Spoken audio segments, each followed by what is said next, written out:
Medicines are essential to save lives and treat people who suffer from coronavirus. Our priority is to ensure that Europeans have access to the medicines they need during this public health crisis.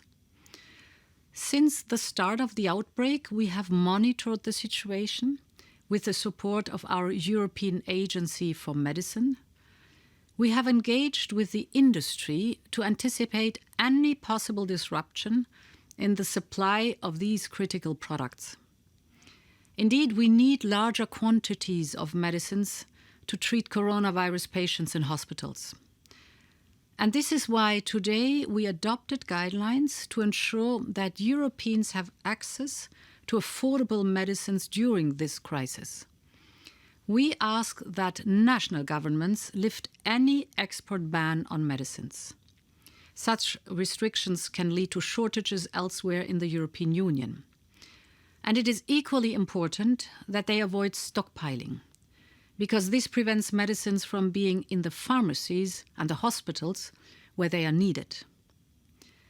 But we also need increased production of medicines. Industry needs to reorganize its supply chains and production lines accordingly, and we help the industry to do that, including by giving them some flexibility in regulation or facilitating state aid where possible. And national authorities should consider limiting the sale online of medicines that are essential for treating coronavirus patients. And finally, we need to step up action against disinformation.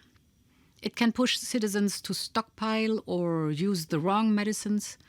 So we have to counter it and provide transparent information to the public about the available supply of medicines.